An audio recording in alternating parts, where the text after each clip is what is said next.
En ce temps-là, Pilate appela Jésus et lui dit, « Es-tu le roi des Juifs ?» Jésus lui demanda, « Dis-tu cela de toi-même, ou bien d'autres te l'ont dit à mon sujet ?» Pilate répondit, « Est-ce que je suis juif, moi ? Ta nation et les grands prêtres t'ont livré à moi. Qu'as-tu donc fait ?» Jésus déclara, « Ma royauté n'est pas de ce monde. Si ma royauté était de ce monde, j'aurais des gardes qui se seraient battus pour que je ne sois pas livré aux Juifs. En fait, ma royauté n'est pas d'ici. » Pilate lui dit, « Alors tu es roi ?» Jésus répondit, « C'est toi-même qui dis que je suis roi. Moi, je suis né, je suis venu dans le monde pour ceci, rendre témoignage à la vérité.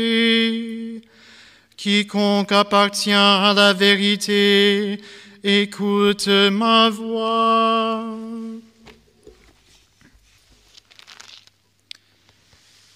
Acclamons la parole de Dieu. Louange à toi, Seigneur Jésus.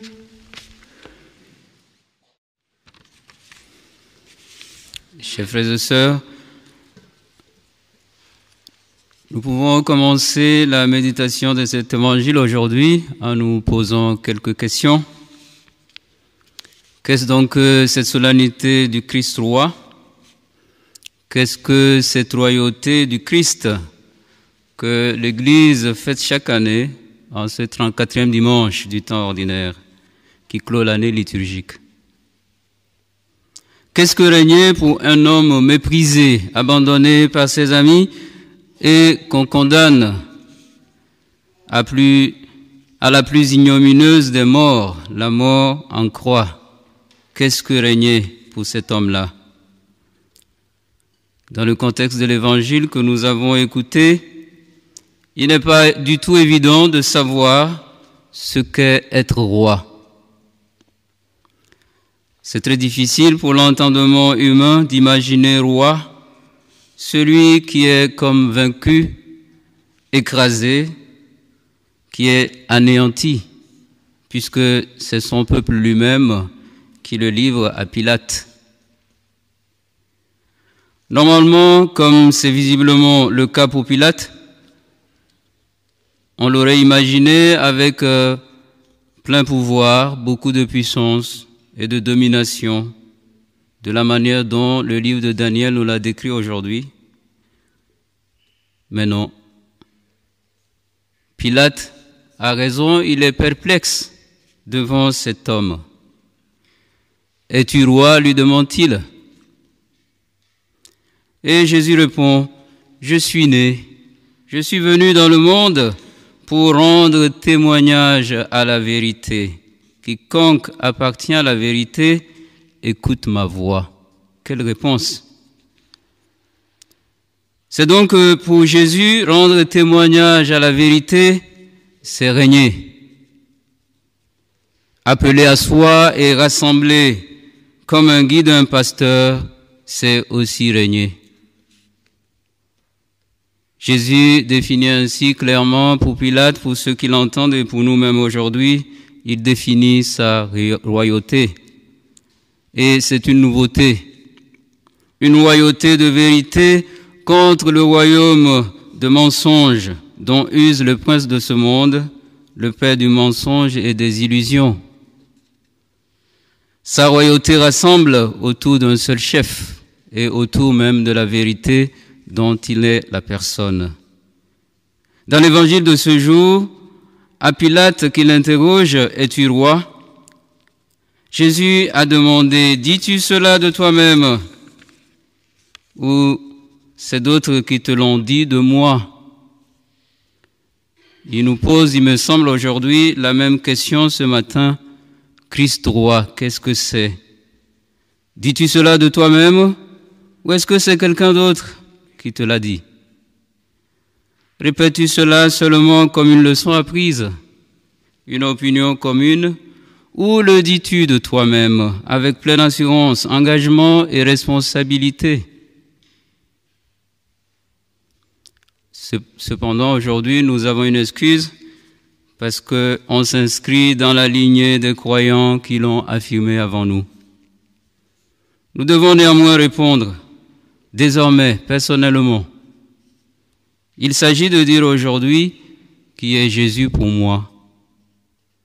Voilà la question, qui est Jésus pour toi? L'as-tu accueilli comme ton unique Seigneur et Sauveur, le roi de ton cœur?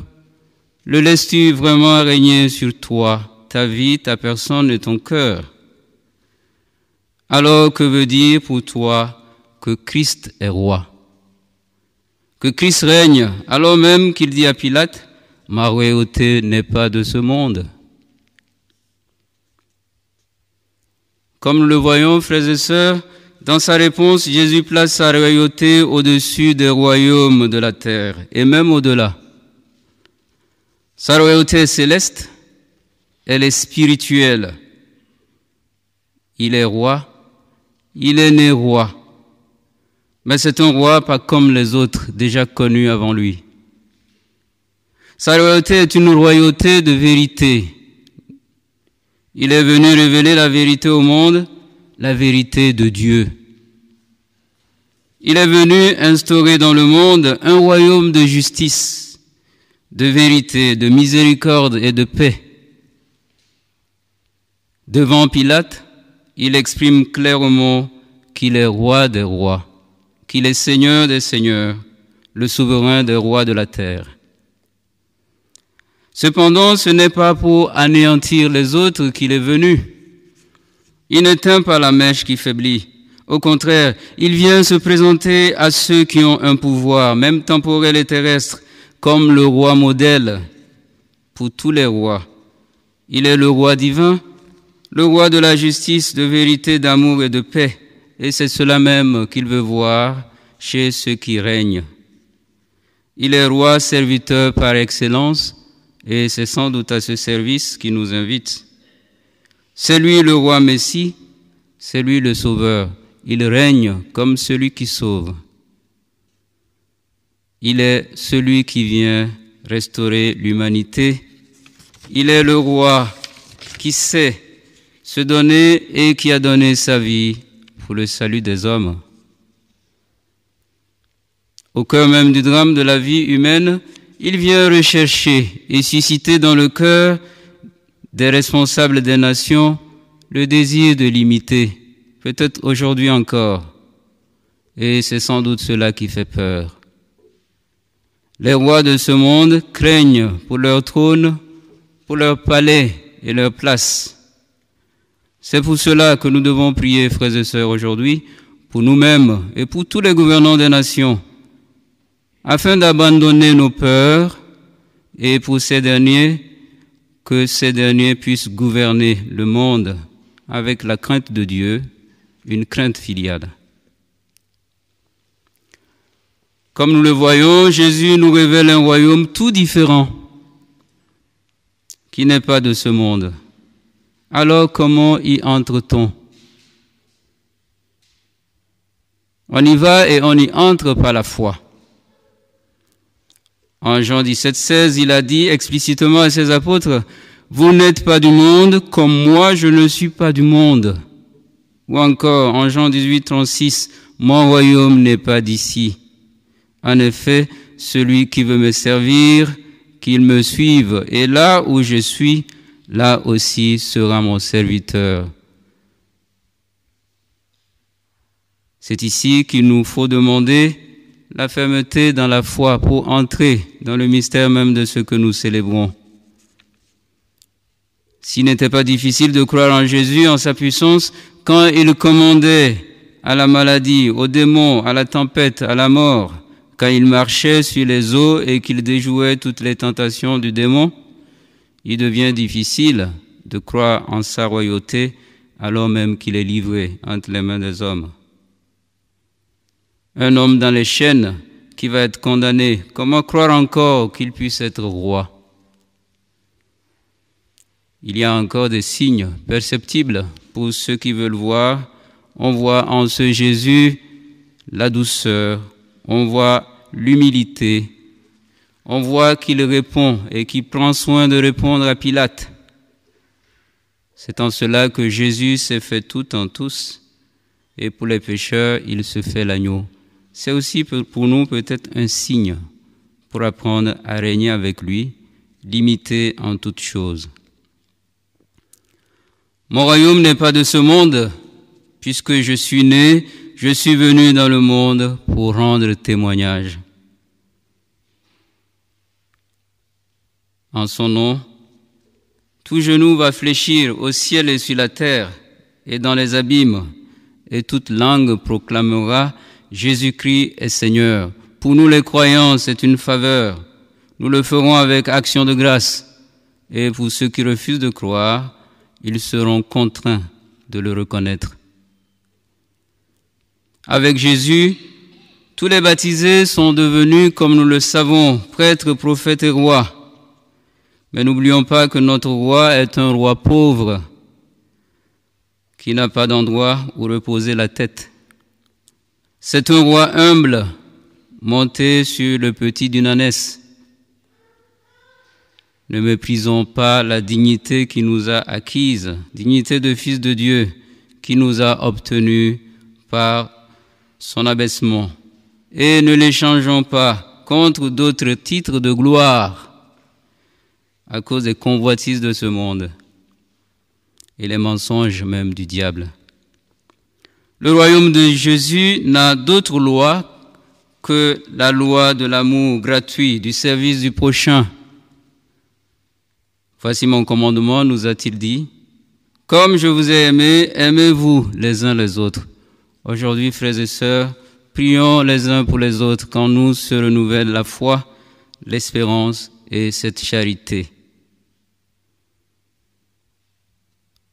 Pour nous, donc, comme pour le Christ, servir, c'est régner. Et servir, c'est aimer son prochain. Demandons cette grâce de serviteur humble qui chaque jour cherche à faire ce qui plaît à Dieu. Au soir de la vie, nous dit Saint Jean de la Croix, vous serez jugés sur l'amour. Aimez donc Dieu comme il convient et laissez là ce que vous êtes. Aujourd'hui, adressons au Christ roi, roi d'amour, l'ultime prière du bon larron qui a tellement plu au Seigneur. Souviens-toi de moi quand tu viendras dans ton royaume.